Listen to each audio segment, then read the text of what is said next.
하나님 말씀 사사기서 6장 11절에서 24절까지 말씀 우리 한 절씩 같이 교독하시겠습니다.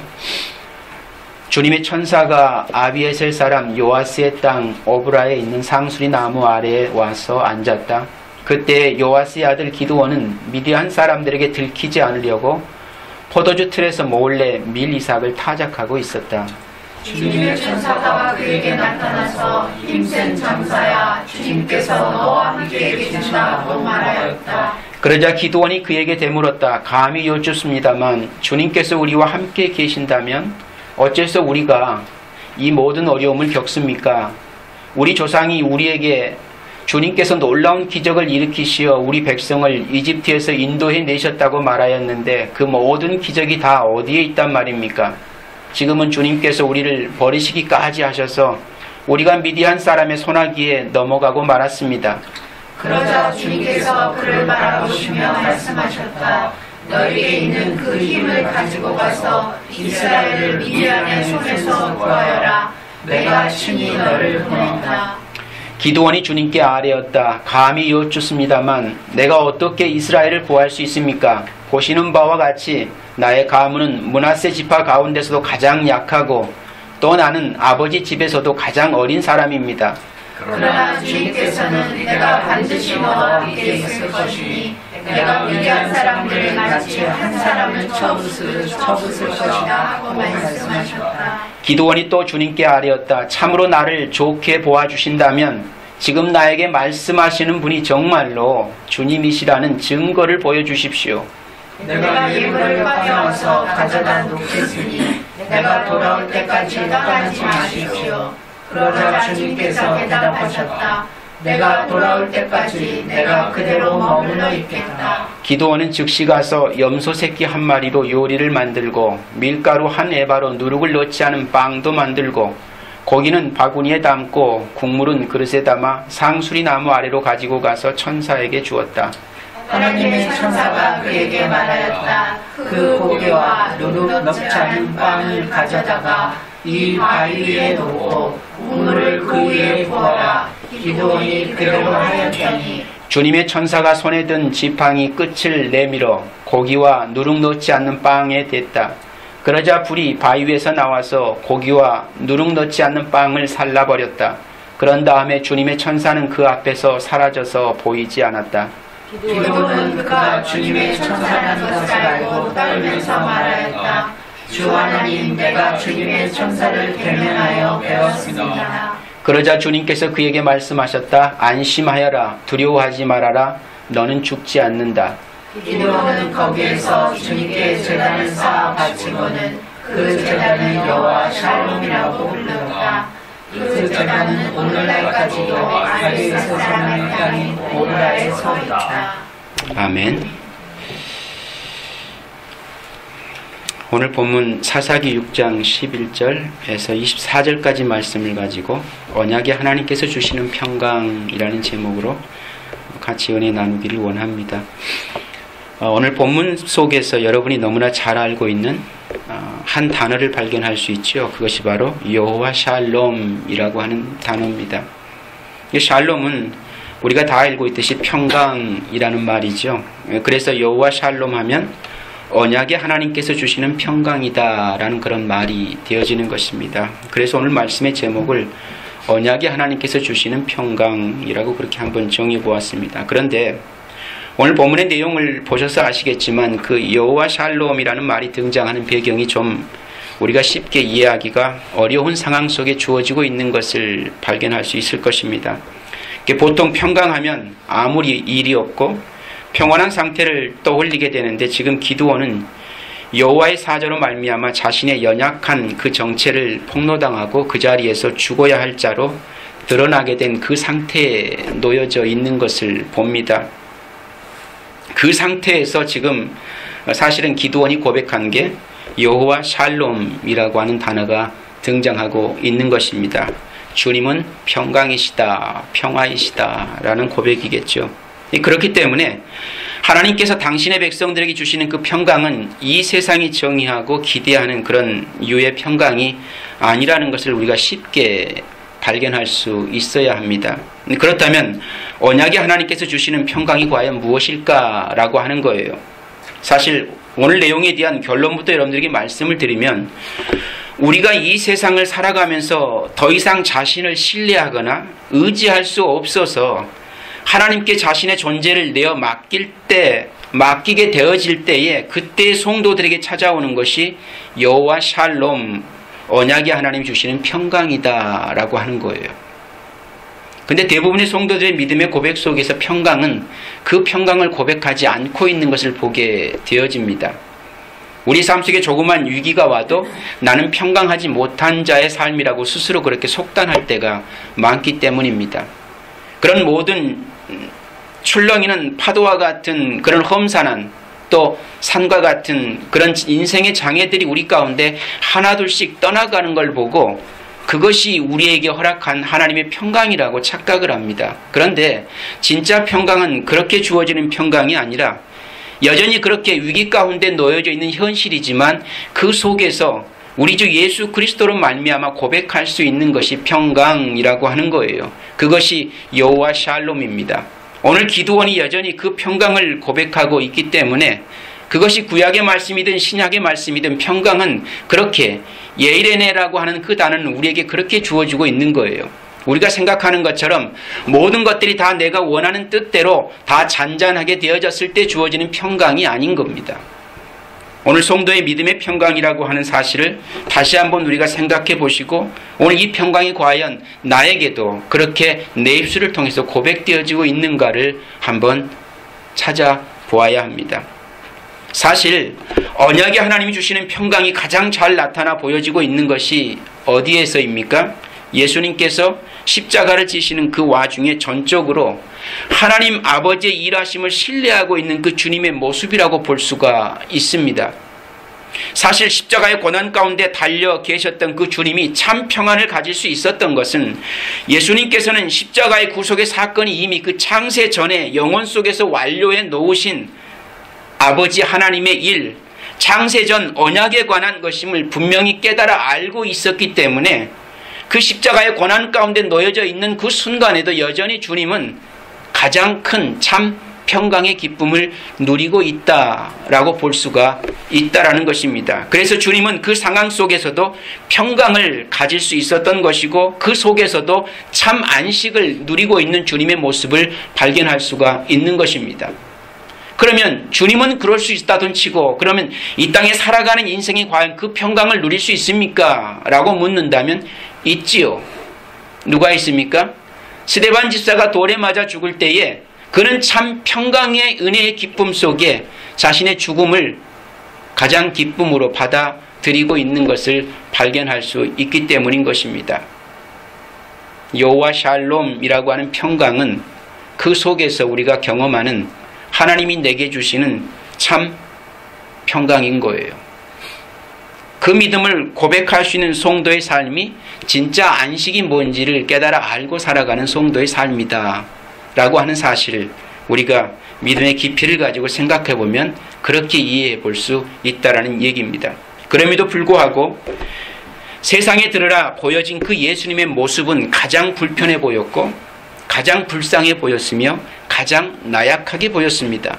그런데 하나님 보시기에는 예수 그리스도는 가장 큰 기쁨의 평강의 은혜를 지금 경험하고 있는 상태였던 거예요. 그런데 우리 눈에 보기에는 그 주님이 그렇게 초라해 보였고, 불쌍해 보였고, 나약해 보였고, 세상은 그런 주님을 끊임없이 조롱하고 비난하고 비아냥거리고 비웃었더라 라고 하는 것입니다. 그런데 그 안에 하늘의 평강이 있었다고 하는 사실, 그래서 수고하고 무거운 짐진 자들아 다 내게로 오라, 내가 너희 마음을 쉬게 하리라 라고 말씀하셨던 그 예수님의 말씀 속에 담겨져 있는 평강이라고 하는 거예요. 쉼은 쉼인데 어떤 쉼입니까? 마음의 쉼이죠. 평강의 은혜는 우리 마음 가운데 겸용되어지는 것들이지, 우리 눈으로 볼 수 있는 우리의 삶의 현실이 정리되어지고 내가 원하는 뜻대로 잘 질서정연하게 내 원대로 내 바람대로 모든 것이 착착착 차서대로 이루어져가고 성취되어져가는 삶을 평강하다라고 얘기하는 게 아닌 겁니다. 마음의 쉼이에요. 마음 안에 주어지는 참 평강의 은혜를 경험할 수 있는 것이 성도가 이 땅에서 경험하는 진짜 평강의 은혜다라고 하는 겁니다. 그렇지만 겉모양은 쉼이 모양이 아닐 수도 있다라는 사실을 생각해 보아야 합니다. 오늘 본문에서도 기드온은 자신의 처지와 현실을 근거로 앞으로 전개될 그 미래의 상황을 추측하는 것을 볼 수가 있지요. 15절 말씀이 기드온이 어떻게 얘기합니까? 내가 어떻게 이스라엘을 구할 수 있습니까? 보시는 바와 같이 나의 가문은 므낫세 집합 가운데서도 가장 약하고 나는 아버지 집에서도 가장 어린 사람입니다. 이 세상의 힘의 논리에 의한 고백 아닙니까? 너무나 지극하고 당연한 고백입니다. 사람으로서, 인생으로서 너무나 당연히 고백할 수 있는 논리겠지요. 이렇게 보잘것없는 자신이 나셔서 이스라엘을 구원한다고 하는 것은 있을 수 없는 일이라는 얘기입니다. 말도 안 되는 현실이라는 거죠. 이런 내가 이스라엘을 구원하면 그것은 지나가던 개도 웃을 것입니다. 그건 말이 안 되는 거예요. 물론 그런 일도 없겠지만, 그럴 수도 없겠지만 이건 아니지요 라는 얘기 아니겠습니까? 이런 기드온의 고백이 굉장히 겸손한 고백이라고 생각할지 모르겠지만 사실은 인본주의적인 사고 속에 자신의 가문과 자신의 됨됨이 그리고 자신의 소유한 세상의 힘이 하나님의 일에 가치가 있는 것으로 유용하게 쓰일 수 있다고 하는 교만한 고백이기도 한 거예요.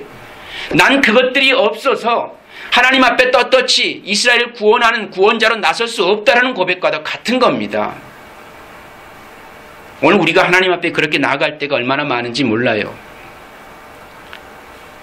내 처지와 상황과 환경과 여건을 보니까 나는 주의 일을 할 만한 주변 머리가 못 됩니다 라는 고백할 때가 많지요.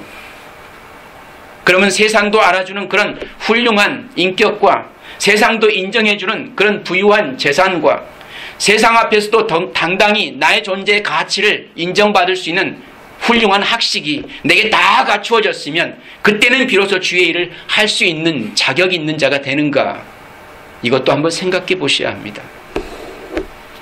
그것들로 주님의 일을 감당하는, 그것들로 이스라엘을 구원하는 구원자 역할을 하게 되는 그런 동기 제공은 될 수 없다라는 얘기겠지요. 이 모습이 정확하게 여호와 샬롬과는 정반대되는 내용인 것입니다. 그 샬롬과는 전혀 관계없는 내용이라는 얘기예요. 결국 기드온은 나라고 하는 존재를 근거로 실망하고 좌절하고 있는 것 아닙니까? 하나님께서 그런 기드온에게 뭐라고 말씀하십니까? 16절에 보니까 내가 반드시 너와 함께할 것이니 내가 미디안 사람들을 마치 한 사람을 쳐 부수듯 쳐 부술 것이다 라고 말씀을 합니다. 이걸 달리 표현해 보면 이런 거예요. 나는 너의 됨됨이나 내가 가진 능력이나 너의 처지나 너의 상황에는 관계없이 일하시는 하나님이다 라고 고백하고 계시는 겁니다. 이처럼 하나님께서 당신의 백성을 쓰시는 유일한 근거는 하나님의 함께 하심입니다. 오늘 저와 여러분이 이 땅에서 하나님 백성으로 살 수 있는 유일한 특권과 근거가 있다면 하나님이 나와 함께 하심입니다. 그것 말고는 없는 거예요.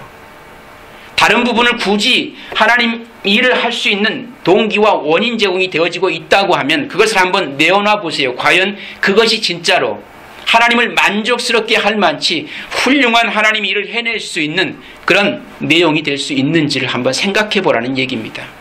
그러나 하나님의 일은 그렇게 되어지는 것이 아닌 거예요. 하나님이 나와 함께 하심이 하나님 일을 할 수 있는 자격이요, 능력이요, 상황이 되어지는 것입니다.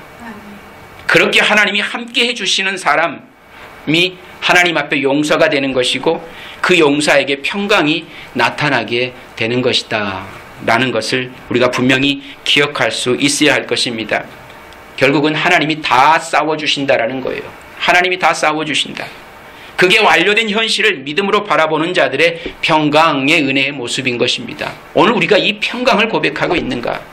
우리의 삶의 현실 속에서 나는 평강의 은혜를 마음껏 누리고 있습니다 라는 그 믿음의 고백으로 나아갈 수 있는가? 그렇게 나가고 있는가?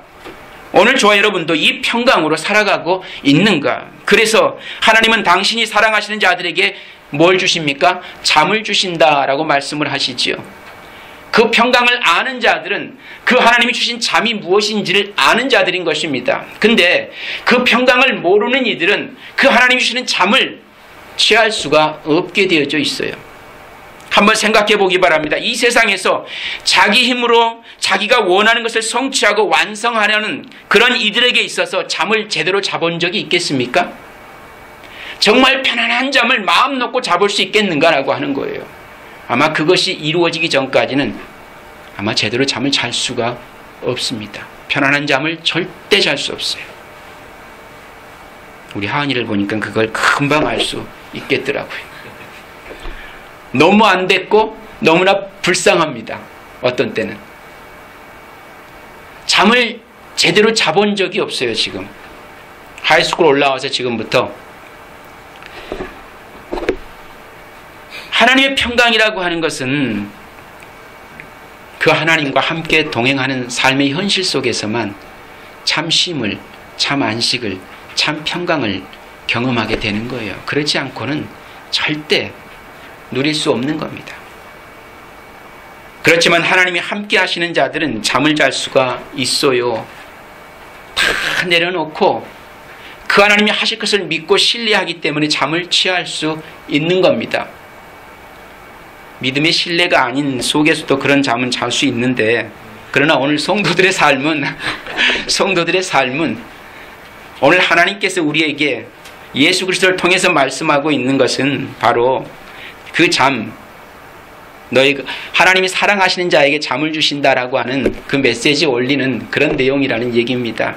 그 하나님에 대한 신뢰 없이는 결코 그 잠은 취할 수 없는 게 맞는 거예요.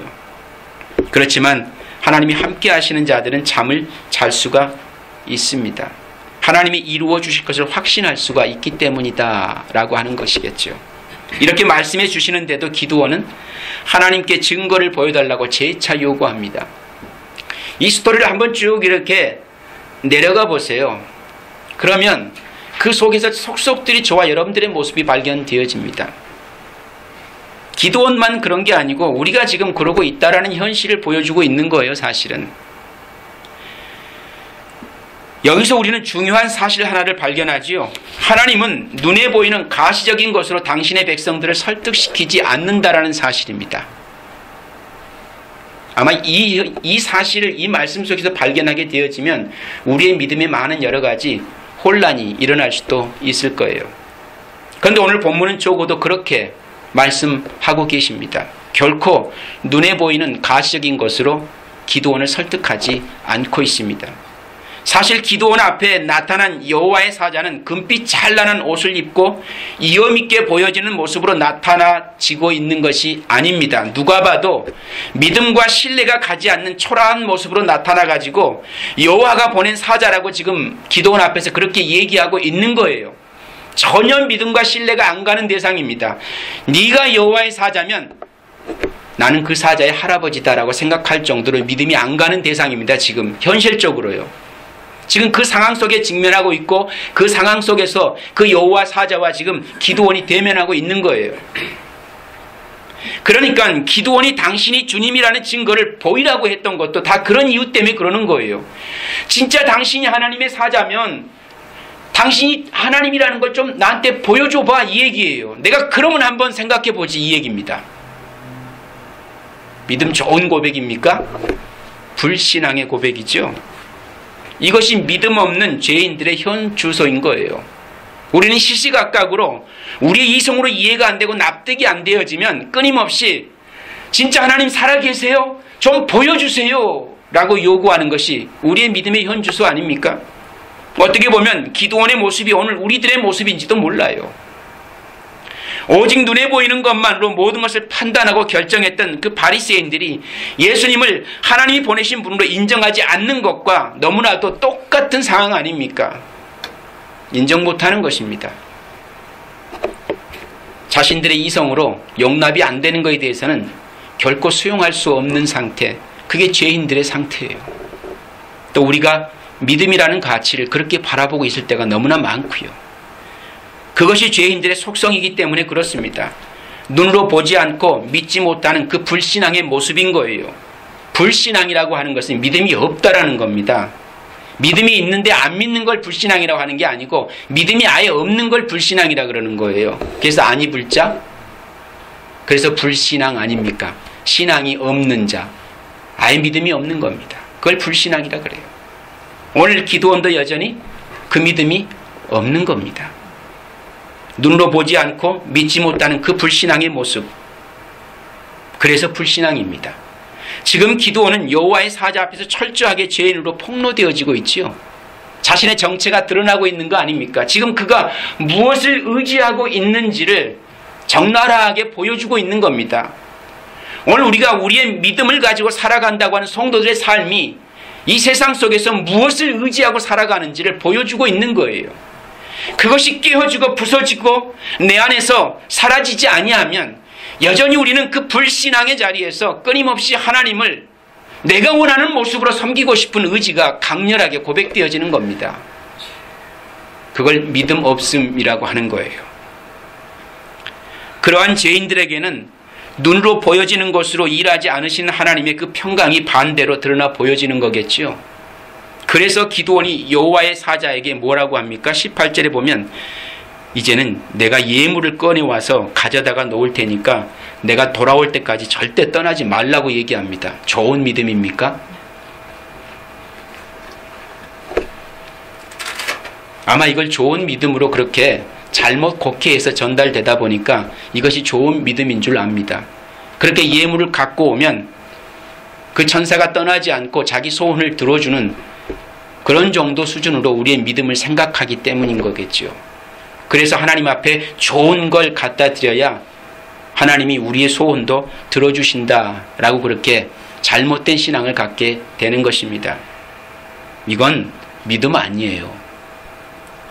내가 예물을 꺼내와서 가져다가 놓을 테니까 내가 돌아올 때까지 떠나지 말래요.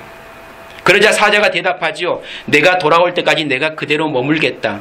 이 상황만 보면 꼭 그런 것 같잖아요. 그가 예물을 갖고 올 때까지 이 사자가 떠나지 않을 것 같고 결국은 그 소원대로 사자가 떠나지 않고 그 자리에 머물러 있을 것 같잖아요. 그러니까 저와 여러분들도 믿음 생활하는 중에 하나님이 기뻐할 만한 예물을 마음껏 싸 짊어지고 와서 하나님 앞에 드려보십시오. 그러면 그 하나님이 우리가 시키는 대로 다 해주실 것입니다. 이렇게 얘기하는 거 아닙니까? 그건 아니지요. 이것은 다름 아닌 자기가 드리는 예물이 가치가 있는 것이라는 걸 전제했던 요구였던 거예요.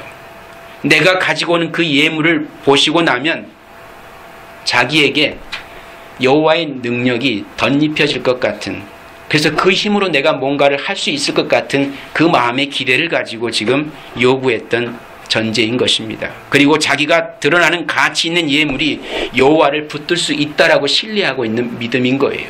그건 믿음 아닙니다. 성경을 정확하고 자세하게 이해를 하셔야 돼요. 그건 믿음 아닌 거예요. 사실은 이것이 성령 받지 못한 가짜들의 허울 좋은 종교 행위인 겁니다. 지금 기도원이 그런 모습으로 가득 차 있어요. 세상의 힘을 의지하고 자기가 가진 백그라운드로 말미암아 하나님 일을 할 수 없다고 부인하는 그 자체가 내게 그럴 능력이 없는데 내가 어떻게 주의를 합니까? 라고 너스레를 떨고 있는 그 모습이 겸손한 믿음의 고백이 아니라 하나님을 대적하여 고백하고 있는 인본주의적 신앙의 모습인 거예요. 내게 언제 그런 힘을 줘봤어야 내가 그 일을 하지요. 그런데 하나님은 그 기도원에게 너는 힘 있는 자 아니니? 그러니까 그 힘으로 한번 이스라엘 백성을 구원해봐. 내가 너와 함께 해줄게 라고 얘기하는데도 전혀 그걸 알아듣지 못하는 겁니다. 아니 깨닫지도 못하죠. 결국 하나님은 인생들이 보여주는 그런 그들의 정성스러운 수고와 헌신에 감동해가지고 그들의 기도를 충족시켜주는, 그들의 소원을 들어주는 그런 가짜 하나님을 섬기고 싶은 거예요. 내 마음대로 좌지우지할 수 있는 그런 하나님, 이것을 우상숭배라고 하는 것입니다. 자기 욕망을 챙기기 위해서, 자기의 목적을 이루고 그것을 성취하기 위해서 자신의 얄팍한 수단을 내보여서 그것으로 그 하나님 마음을 움직이게 하고 싶은, 하나님이 그렇게 그것으로 마음이 흡족해서 움직여 주셨으면 하는 그런 기대를 가지고 그 하나님 이름을 부르고 있다면 그 하나님은 우상인 거예요. 하나님 아닙니다. 지금 기드온이 그 우상 숭배를 하겠다라는 겁니다. 하나님께서 이런 기드온의 불신앙이 알기 쉬운 그림으로 복음이 무엇인지를 설명합니다. 이제 보세요. 복음이 어떻게 그 기드온에게 설명되어지는지. 21절 말씀에 주님의 천사가 손에 든 지팡이 끝을 내밀어 가지고 그 기드온이 가지고 온 고기와 누룩 넣지 않는 빵에 댔습니다. 그러자 불이 바위 위에서 나와서 고기와 누룩 넣지 않는 빵을 살라버립니다. 그런 다음에 주님의 천사는 그 앞에서 사라져 보이지 않았다라고 성경이 말씀하고 있죠. 여호와의 사자가 손에 지팡이를 잡고 있습니다. 성경의 모든 학자들은 그 지팡이는 여호와의 사자의 손에 잡힌 기드온을 상징한다라고 그렇게 표현하고 있습니다. 그 말이 맞아요. 왜 그렇습니까? 지금 천사가 기드온에게 찾아온 목적이 뭐예요? 기드온을 용사로 만들어서 이스라엘 백성을 구원하는 자로 세우기 위해서 아닙니까? 그렇지요? 그러면 이제 그 여호와의 사자의 손에 붙잡혀 있는 그 지팡이는 기드온이 맞는 겁니다. 자 보세요. 그러면 이제 내가 하나님 말이 아니라 학자들이 그렇게 이해를 하고 있는데, 왜냐하면 이 이야기의 내용이 하나님의 손에 붙들려 쓰임받게 되는 기드온의 이야기 아닙니까? 그렇지요. 그렇기 때문에 그 사자의 손에 붙들려 있는 지팡이는 기드온이 분명 맞아요. 자, 그런데 잘 보셔야 합니다. 사실 기드온은 그 지팡이가 하나님에게 들려 쓰이기 위해서는 지팡이 자체에서 어떤 능력이 있어야 한다는 것이 아니냐는 궤변을 계속 늘어놓고 있었던 거예요. 그러니까 내가 하나님 앞에 쓰임받을 지팡이라면 내게 무슨 능력이 있어야지라고 하는 거예요. 그래서 기드온이 그 사자에게 내게 그 능력을 보여달라는 거예요. 그 능력을. 내 안에 그 능력이 나타나는 것을 보여달라는 얘기입니다. 그것이 믿음 같지만 그것이 불신앙인 거예요. 그게 불신앙입니다. 사실 우리들도 별다를 것이 없습니다. 주님의 일을 하려면 하나님께 특별한 능력이 우리 자신에게 임해야 한다고 생각하는 것이나 오늘 기드온의 생각이나 별 차이가 없지 않습니까? 하지만 하나님의 대답은 뭐라고 합니까? 내가 너와 함께 간다 라고 하는 거였어요. 내가 너와 함께 간다. 그러면 된 것 아닙니까? 그런데도 기드온은 여전히 자신에게 뭐가 있어야 된다고요? 남들이 갖지 못한 신통한 능력이 있어야 한다라고 생각하고 있는 겁니다. 내가 하나님의 사자라고 하는, 하나님의 종이라고 하는, 하나님 앞에 붙들려 쓰임받고 있다고 하는 그 신통한 능력이 나한테 나타나야 사람들이 내가 저희를 구원할 구원자라고 알고 따라오지 않겠습니까? 그래야 나도 그들을 구원할 만한 자격이 있는 거 아닙니까? 이런 얘기 아니겠어요? 여호와의 사자의 손에 들려있는 지팡이는 기드온이 분명 맞아요. 그리고 기드온이 준비해온 예물은 기드온 자신을 불살라 하나님 앞에 내어놓으려고 하는 기드온의 열심에서 발생된 열매로 보시면 딱 맞습니다. 그렇죠? 자기의 열심, 자기의 수고, 헌신, 열정 맞습니다. 그것을 바꾸어 말하면 하나님께서 요구하시는 전쟁의 결과물이라고 해도 좋을 것입니다. 자, 그런데 기드온은 그 열매가 자신의 열심과 노력과 힘과 지혜의 근기에 맺혀질 것이라고 착각을 하고 있는 거예요. 하나님은 그 열매와 결과는 당신이 맺으실 것이라고 가르쳐주고 싶은 것이고, 그렇죠? 여호와의 사자가 그 예물에다가 지팡이를 갖다 댑니다. 여기서 기드온의 생각대로라면 그 지팡이가 그 예물을 다 태웠어야 맞아요. 그런데 지팡이가 예물을 태우는 게 아닙니다. 잘 보세요. 기드온이 그 예물을 태우는 능력이 있는 게 아닌 거예요. 하나님이 기드온에게 그 능력을 부여하는 게 아닙니다. 하나님이 하십니다. 하나님이 하세요. 그래야 지팡이의 능력이 입증되는 것이기 때문인데, 만일 그렇게 되었다면 하나님 앞에 결과물은 지팡이의 능력의 힘과 그의 능력과 그 열심에 의한 것이 되어지는 것입니다. 그의 지극정성 어린 그의 마음을 하나님이 알아서 그 마음 때문에 감동하여서 이루어 주시는 것, 지성이면 감천이라고 하는 그런 무속주의 신앙의 원리에 따라서 하나님이 요지부동하게 되는 그런 과정이 되는 거겠죠. 들어줄 수도 있고 들어주지 않을 수도 있는데, 정성이 확실히 분명하면 하나님은 들어주신다라고 하는 논리로 가는 거 아닙니까? 근데 하나님은 절대 우리의 열심과 노력과 의지에 의해서 움직이시는 그런 분 아니세요. 우리의 열심 때문에 역사하시는 그런 분 아닙니다. 하나님의 뜻에 의해서 우리와 함께 하시고 우리를 하나님의 도구로 사용하고 싶으신 것뿐인 것이지, 결코 우리 안에 그 하나님의 특별한 능력을 허락해 주셔가지고 그 능력을 마음껏 펼쳐 보이라고 그렇게 역사하신 하나님 아니세요. 하나님에 대한 이해를 우리가 너무나 많이 사실은 우리가 신앙생활 속에서 곡해하고 있기 때문에 그렇게 하나님을 자꾸 이해하려고 드는데 그런 하나님 아닌 거예요. 그러나 결과는 분명히 달랐습니다. 지팡이는 예물을 가리키는 역할만 했고 불은 어디서 나왔습니까? 반석에서 나옵니다. 잘 생각해 보세요. 하나님의 능력이 어디서 나옵니까? 반석에서 나와요. 절대 그 지팡이에서 불이 나가지 않습니다. 다시 얘기하면 기드온에게 어떤 능력을 줘가지고 그 능력을 행사하도록 허락하시지 않는다라는 얘기입니다. 그런데 우리는 어떻게 생각합니까? 우리의 열심과 노력과 수고를 통해서 그 능력을 소유하여 그 능력을 드러내 보이며 하나님의 일을 할 수 있다고 착각하고 있지요. 하나님은 그렇게 역사하시는 분 아님에도 불구하고 우리는 그렇게들 이해합니다. 그래서 능력의 종이니 불의 사자니 이런 얘기가 나오는 게 다 그런 이유 아닙니까 지금? 아마 적어도 이 불이 반석에서 나왔다고 생각하는 사람은 그렇게 많지 않을 것 같아요. 아마 그 지팡이인 기드온이 그 지팡이니까, 역할이니까 그 지팡이에서 불이 나가서 그 재물을 살랐다고 생각할 겁니다. 하나님이 그 능력을 또 줬다고 생각할 테고. 그런데 그렇지 않습니다. 그러니까 하나님의 손에 들려 쓰여지는 지팡이의 일은 하나님이 하시는 일을 가리키는 역할인 것이지 그 지팡이의 능력을 자랑하는 것이 되어서는 안 된다라고 하는 거예요. 절대 자랑할 수 없습니다. 그래서 이 세상의 모든 지팡이들은 하나님을 가리키는 뭡니까? 화살표에 지나지 않는다라는 말입니다. 저와 여러분이 그 역할자라는 거예요.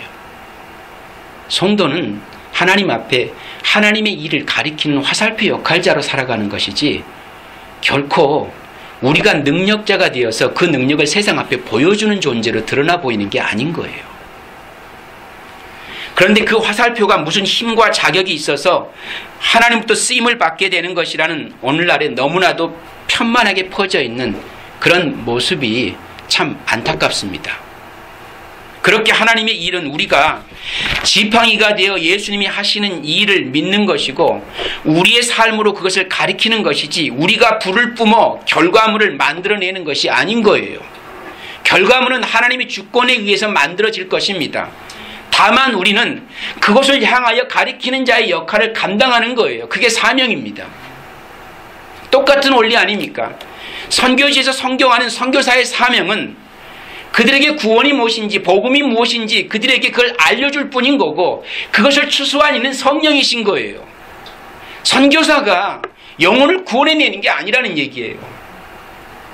그냥 우리는 그 역할자로 화살표로 그 사명을 감당하고 있을 뿐이에요. 그 속에서 함께 하신 하나님께서 당신의 뜻과 계획대로 그들의 영혼들을 하나님께로 불러들이시는 것입니다. 당신의 백성을 부르시는 거예요. 그게 성령의 일이시죠. 근데 오늘 이 시대에는 그 하나님의 일을 사람인 우리가 가로채가지고 그 하나님을 마음대로 내가 원하는 대로 사용할 수 있다라고 착각하고 있는 겁니다. 그거 아니잖아요. 그러한 하나님의 교훈 앞에서 기드온이 어떻게 됩니까? 그때까지는 눈으로 보는 것으로 모든 것을 판단하고 자신의 힘과 열심을 근거로 하나님을 붙들어 놓을 수 있다고 생각했던 그 기드온이 갑자기 뭐라고 고백합니까? 난 여호와 앞에서 죽어야 할 자입니다. 고백을 합니다. 완전히 낮추시지요. 완전히 비워내시지요. 하나님의 용사로 쓰임받기 이전에 하나님이 하시는 일이 항상 먼저 계십니다. 그를 하나님이 쓰임의 용도에 맞는 그릇으로 빚어내는 역할이에요. 토기장이가 그릇을 만들 때 다 그 쓰임의 용도의 목적과 내용을 갖고 만들지 아무 생각 없이 무계획하게 그릇을 빚어내지는 않습니다. 그러면 그릇 자체의 가치가 있는 거예요? 그 용도의 가치가 있는 거예요? 하나님이 쓰시고자 하시는 용도의 가치가 있는 것이 그릇 자체가 빛나는 게 아니라는 얘기입니다. 근데 우리는 내가 이런 그릇이니 저런 그릇이니 가지고 나를 평가하고 판단하지 않습니까? 내가 하나님 앞에 쓰임받아야 할 용도에 대해 그것은 관심도 없습니다. 성도의 믿음 생활이 그렇게 흘러가요. 그래서 나보다 좀 덜한 것 같으면 나는 별로 무가치한 존재고, 나보다 좀 나아 보이면 나는 위대한 존재가 되는 거예요. 그걸 뭐라 그런다고요? 불신앙, 믿음 없는 사람들의 모습의 행위인 거예요. 근데 우리는 그것을 대단한 것으로 여기지 않습니까? 그래서 다 똑같은 영광을 갖고 싶어하는 그런 자기 욕구 충족의 신앙의 삶, 자기 욕망의 화신들이 돼가지고 그것으로만 채움받고자 하는, 그래서 그것이 하나님의 일이라고 그렇게 사람들에게 평가를 드러내주고 싶어하는 그런 자기 욕심으로 가득 찬 신앙생활. 오늘 우리가 그렇게 신앙생활 하고 있는 거예요. 나를 빚어 만드신 하나님의 뜻과는 무관하게 그냥 내 뜻이, 내 열심과 노력과 의지에 의해서 하나님의 뜻이 바뀌었으면 좋겠다라는 거겠죠. 근데 그럴 수 없는 거 아닙니까? 하나님은 당신의 뜻대로 행하시는 분이시니까. 우리의 뜻대로 바뀌시는 그런 하나님 아니시기 때문에, 내가 아무리 나는 이 그릇인데 이 용도로, 이 목적으로 빚어 만들어진 존재입니다. 그러면 그 존재에 맞게 살아가는 것이 하나님을 영화롭게 하는 것이지요. 그런데 우리는 그렇게 살려고 하지 않습니다. 성도의 삶은 그 하나님의 뜻에 순응하며 살아가는 것이 믿음의 삶인 거예요. 근데 우리는 그 순응하는 것이 아니라 그것을 거스려서 내가 원하는 목적과 뜻을 이루어야 진짜 그것이 하나님이 기뻐하는 삶이라고 착각하는 겁니다. 근데 그건 믿음 아닌 거예요. 자기 욕심인 거지. 기드온이 처음에는 그랬어요. 그 마음으로 하나님을 대합니다. 그리고 그 욕심으로 자기 욕심을 챙기려고 덤벼듭니다. 그리고 자신의 무가치함을 드러내면서 하나님의 능력을 덧입고자 합니다. 그런데 하나님은 가차없이 그런 기드온은 너는 죽어 마땅할 죄인 맞아 라고 폭로해 버리십니다. 세상적인 힘과 가치를 들어서 네가 그것이 이스라엘을 구원할 수 있는 용사가 되는 비결이라고 생각하고 있다면 나는 그런 하나님 아니지. 나는 너와 함께하는 하나님이지, 너에게 그런 능력을 덧입혀서 너로 하여금 세상 가운데 빛나게 하고 돋보이게 하고 드러나 보이게 하는 그런 하나님 아니지 라는 거예요.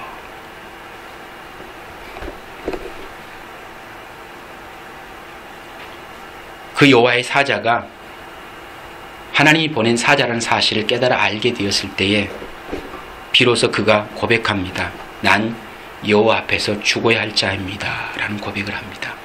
난 여호와 앞에 죽어야 할 자입니다. 그 이전에 그렇게 기고만장했고 당당했던 기드온의 모습은 온데간데 없이 사라져버렸습니다. 그리고 그렇게 고백하는 기드온을 향해서 하나님은 끊임없이 어떻게 선포합니까?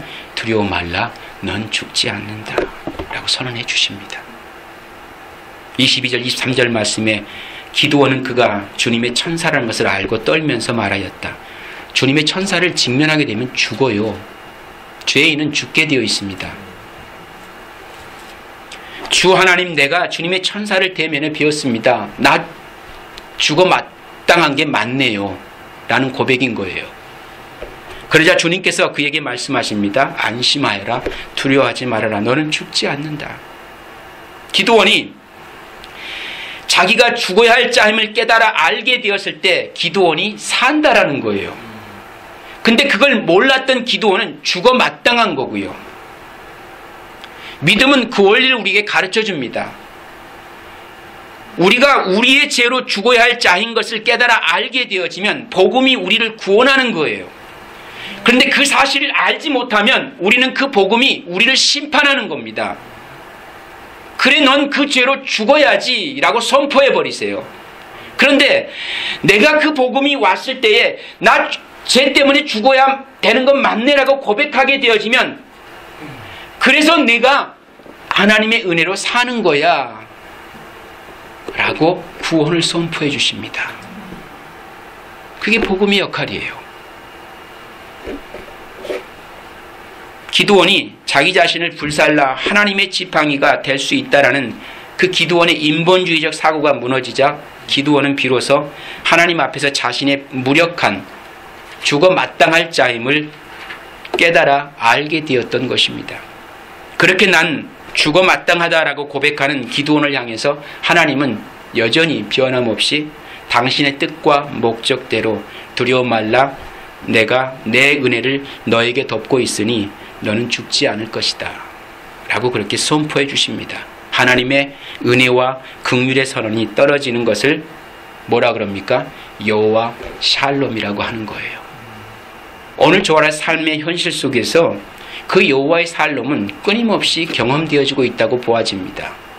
다만 그것을 하나님의 평강이라고 보지 않는 우리의 잘못된 판단 때문에 그러는 것이지, 하나님은 여전히 당신의 백성을 그렇게 당신의 은혜와 사랑과 긍휼로 덮어가고 계시는 거예요. 그 속에 여호와 샬롬이 함께하고 계시는 것입니다. 24절에서 그래서 기드온은 거기에서 주님께 제단을 쌓아 바치고는 그 제단을 뭐라고 부릅니까? 여호와 샬롬이라고 불렀다라고 말씀이 기록해 줍니다. 그러므로 여호와 샬롬, 여호와의 평강은 여호와 앞에서 자신의 무력함과 불가능함을 인정하고 하나님이 홀로 이루어 놓으신 완료된 구원을 그냥 면목 없이 찬송하는 상태인 겁니다. 그리고 그러한 하나님의 구원을 가리켜 재현하는 도구가 지팡이로서의 성도의 모습인 거고요. 저와 여러분이 세상 가운데 보여줘야 할 지팡이의 역할은 그 구원이 무엇인지를 나를 통해서 드러나 보여지게 하면 되는 거예요. 내가 얼마나 죄인이었는지의 사실을 그들에게 정확하게 어필해 줄 수 있으면 그 복음의 은혜가 뭔지를 깨달아 알게 되어져 있는 겁니다.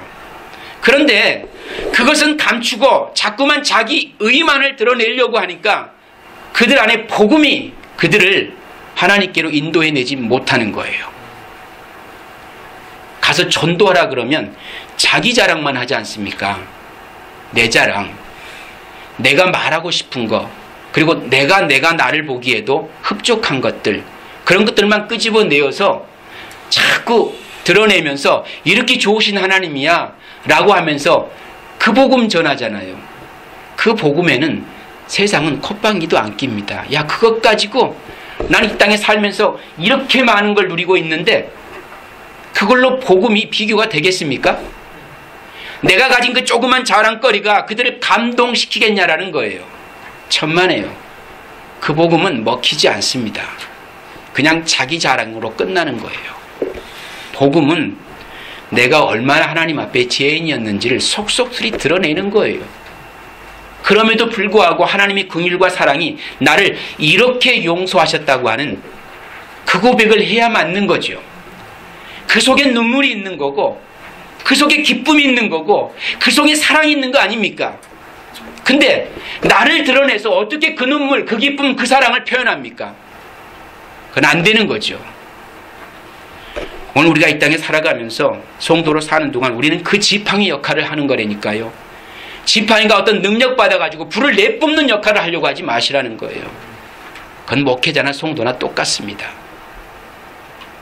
여기 서 있는 목회자라고 하는 역할은 그 말씀이 무엇을 말씀하고 있는지 그냥 드러내면 되는 것뿐이지, 내가 그 능력을 받아 여러분들에게 당당하게 서 있다라는 자기 주장을 하는 게 아니지 않습니까?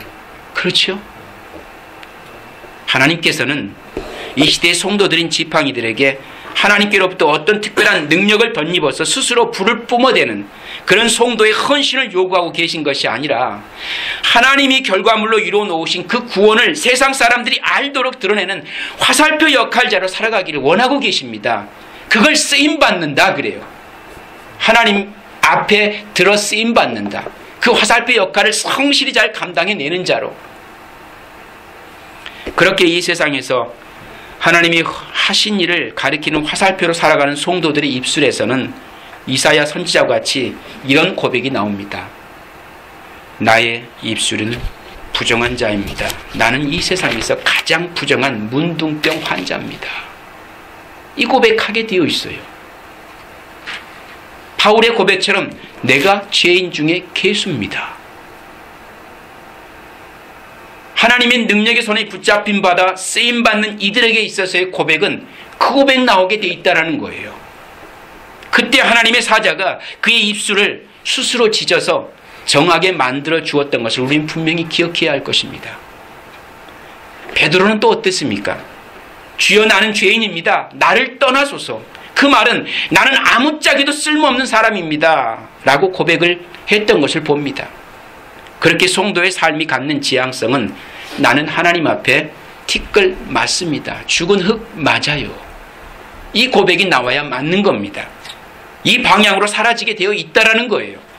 그러므로 이 세상에서 성도들이 일이나 환경이나 처지나 성도가 겪는 그 사건 등은 모든 것이 다 예수님을 알고 예수님을 믿는 자로 완성되기 위한 그런 징검다리 역할을 하고 있는 겁니다.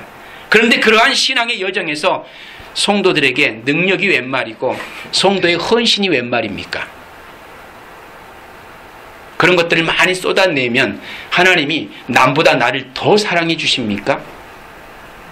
넘치게 받은 그 사랑은 온데간데 없고 뭔가 그보다 더 기발한 사랑을 요구하고 있는 오늘 이 시대에 성도들의 요구 앞에 하나님이 어떻게 반응을 해 주셔야 합니까?